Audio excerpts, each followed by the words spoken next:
You know, I occasionally listen to Brock's Sirius XM show.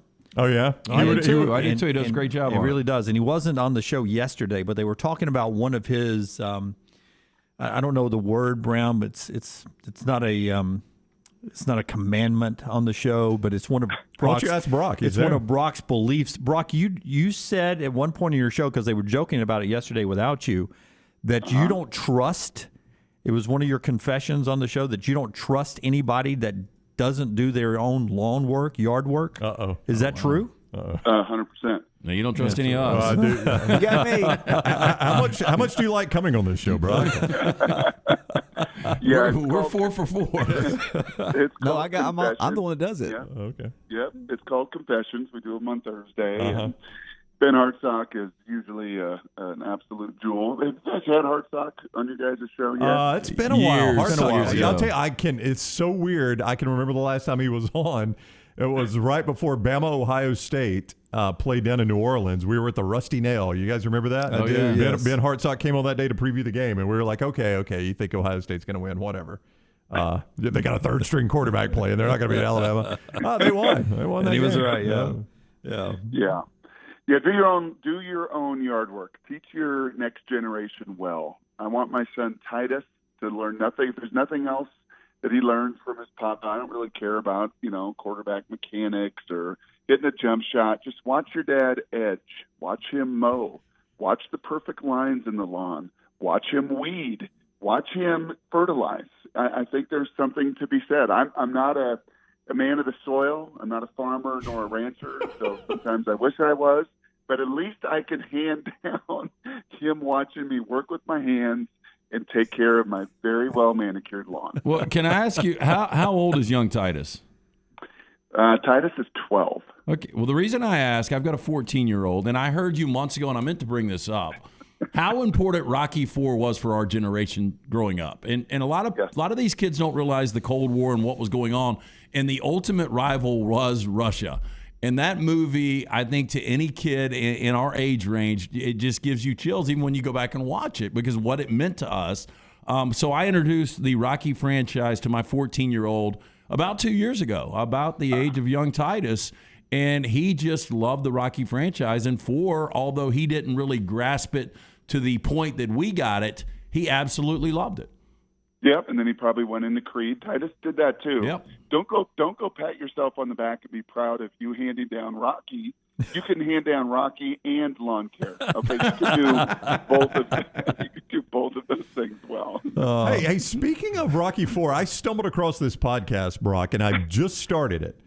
But the great Scorpion song, Winds of Change. I know you know the song, Brock, right? Oh, yeah. Yeah, phenomenal song.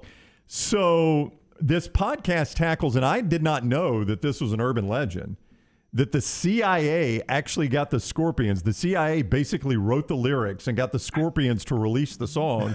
No, I swear, because it was propaganda in Russia, and the song hit like #1 in the old Soviet Union. I don't know if you've ever heard that urban legend. I actually had heard that. I could not confirm nor deny that. Much like Rocky IV, when Rocky in the end in the ring in Moscow on Christmas said, "If I can change and you could change, and we could change." Much like that ended the Cold War as well. I mean, I think that was similar winds of change propaganda. Okay, can we get to the Rams, please? Yes. Sorry, Brock. Please, No. Brock, I'm dying. It was the most painful victory I've ever seen in my 40-plus years of being a Rams fan this past Sunday, watching how that game unfolded and holding on for dear life and beating the Bucs. Now this is the Rams Drago they're going against in San Francisco, and I just don't get the quarterback matchup's not even close, but San Francisco and Kyle Shanahan, they have a formula to beat this Rams team. Does it change Sunday in SoFi, though? I think it has to change, and this is why you went and got Matthew Stafford, right? This is a game, and I think it showed going against Tom Brady, too, that, you know what, in the past, I think with Jared Goff, if you did not run the ball, have the semblance of a run game and the play action and everything off of it, you would just get stifled. You would be such a challenge to win. Now, obviously, the Niners have beaten them, both times this year, and Stafford has been there. But I think much like what you saw Sunday against Vita Vea and that front seven, they came out throwing it, right? They came out trusting Matthew Stafford. They came out and said, we're not going to just run our head into the wall.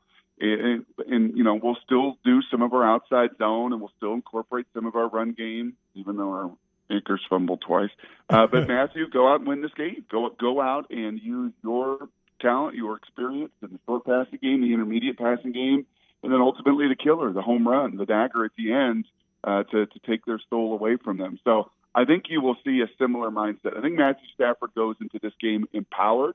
If I can beat Tom Brady, then we can slay these 49ers and Shanahan in the edge they've had, maybe as much, frankly, from the neck up as anywhere else, right? They just believe. I went on Monday. I drove up and watched my oldest daughter play, and it was Montana State. Big rivalry in that state. Montana had not won there in 9 years, and it was remarkable to watch the game. Some of the veteran senior players that had never beaten them just making mental mistakes that you've not seen all year. Talked to the coach yesterday. He's like, man, we watched the tape, and it was remarkable. But I didn't take into account how many of those scars, how many of those calluses, how many of the times that they have lost in that building for 9 straight years, and they couldn't overcome it. I do think that ends in SoFi Sunday afternoon, and I think Matthew Stafford's a big part of it. You've been around a lot of guys who have fumbled footballs or dropped passes. What do you do with Cam Akers? You mentioned that. Do you go right back to him and trust him and hand him the football in big moments? No. Nope. I think they tried that. Not the answer I was expecting.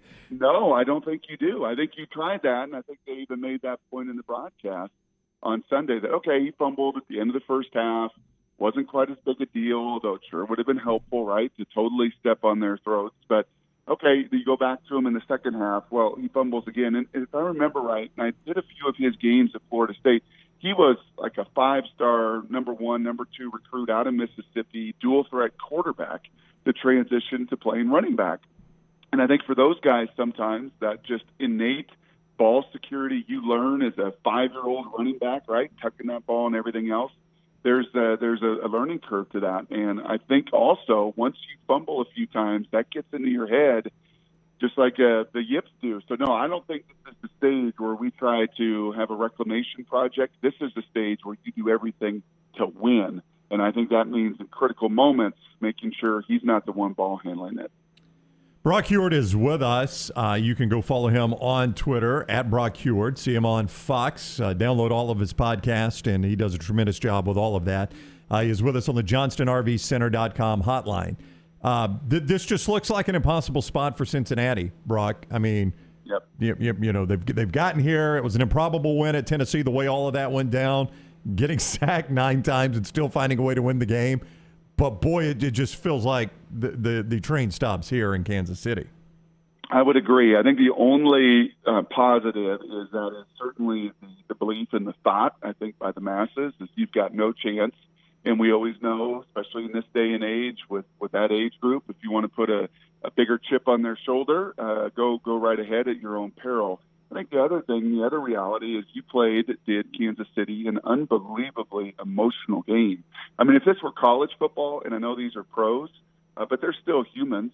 If this were college football, we would say, geez, can they fill up the emotional tank again? Man, they had to expend all that energy. They had to play into overtime, and can they refill it, right, and get it back and play to that same intensity and that same emotion against an opponent that they're more favored to beat and inexperienced and hadn't been there before and all of those things. So I think that would be the only thing to watch for, especially early, is Kansas City just kind of goes through the motions a little bit, kind of like they did the first playoff game, right? Bunch of punts, 3 and outs, and give the ball away. And who knows, maybe Joe Burrow and Cincinnati could possess it and throw it. And Kansas City's secondary ain't good. And you've got some dynamic young receivers that are going to get open and catch the ball. So that would be about the only script I think I could write for Cincinnati is that Kansas City doesn't have that juice, that building, because they've been there time and time and time again and just watched one of the most epic masterpieces you're ever going to watch in a football game. Can they get themselves to the same level that they did a week ago? That would be about the only script to keep this game super competitive into the fourth quarter. Okay, Brock, in 3 years, who has a better chance of being the best at their position, Joe Burrow or Jamar Chase? Ooh, I think that's easier for Jamar Chase. right? I do think it's easier for him because he doesn't have to have an O-line and a run game and everything else, and he's not getting sacked 9 times. So I think it's a little easier preservation for him and growth and development for him at that position, kind of like a Julio Jones, right? To watch him just ascend and just say, my goodness gracious, continue to refine your game, learn your defensive backs, learn your division, learn your conference.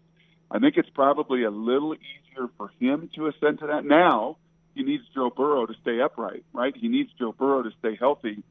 I saw a scout earlier this year. I think I was in L.A. for USC, UCLA, and they were out at the practice. A bunch of scouts were watching, obviously, Drake London and the defensive end there for Drake Jackson for USC. And one of them was a Cincy scout. And I said, man, what a great year you guys have had. It's been fun watching you guys ascend. And he said, Joe has learned. Can't make every single play, right? He's learned to take sacks, learned to throw the ball away. And as he continues to learn, you're going to see us grow. And he was absolutely right. I would bet probably on the receiver, as I said, because I think it's less about all the pieces around him, where that quarterback still needs an organization. I think Cincinnati's got to commit to the finances and everything to continue to build. You got to improve on that offensive line. You got to stay healthy. All of those factors. No, by the way, you're also in the AFC competing against Josh Allen, competing against Justin Herbert, competing against Patrick Mahomes, competing against so many other phenomenal young guns at quarterback. I want to ask you one college football before you get out of here. Jaxson Dart either has already enrolled or looks like he's going to go to Ole Miss. Shooting star for a few games last year at USC. From what you've seen of him, either in person or in highlights, what is Lane Kiffin getting? And do you think he'll find success in the SEC? He is getting a phenomenally talented dude. So I actually called 2 games of his last year when he came onto the scene up at Washington State. If you remember that one in September, Slovis got hurt in the first quarter. I think Dart threw 2 picks and then threw for 350 yards and broke every freshman. And he was a true freshman, right? He wasn't a redshirt freshman. He was, and he did it on a bad knee, Brock. Remember, he got that knee hit like on that second possession. He tried to scramble around and think he was in Utah playing high school football, and significantly hurt his MCL to the point that he missed the next month of the season with that injury. And then I had him against UCLA as well, where I think he threw for almost 400 yards and just chucked it all over the field. He's a big physical kid now. It's funny that I did not know that and see that. Do you remember with Hugh Freeze? You guys are going to remember the name because I did a few of the Ole Miss games. And who was the QB that played in the Chick-fil-A Peach Bowl? They ended up getting blown out by TCU. Was it Bo Wallace? Bo Wallace. Yep. And I remember you in our production meeting talking about Bo Wallace. And Jackson's bigger and he's stronger and he's got a more natural release and arm and everything else.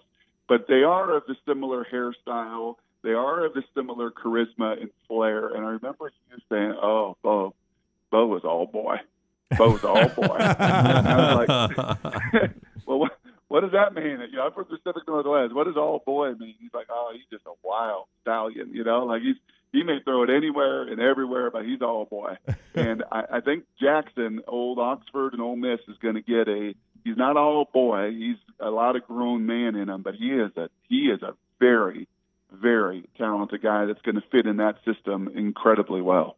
All right, at Brock Huard on Twitter. You see him on Fox, hear him on Sirius XM, Brock and Salk podcast as well, wherever you get your podcast. And you can find all of that on Brock's Twitter account, at Brock Huard. Always fun, Brock. Thank you for the time. Enjoy the games this weekend. And just do it, man. If you don't mow the lawn, I get it. Yeah. I get it. Just go out there and pull some weeds. Okay. Go out there and just do a little edges. Do a little something with your hands. It'll make you feel good, and your 14-year-old son will say, "Wow, Dad, I'm proud of you. I'm actually proud of you getting out there and working." Here's the thing. In true fashion of this show, Brock, we have no weeds in our yard thanks to Wayne's. Wayne's, 866-WAYNES-1. That is 866-WAYNES and the number 1. So there you go. Goodbye. We'll talk to you later. Thanks, Brock. See ya. Brock Huard with us Go Rams. I love it. on the JohnstonRVCenter.com hotline.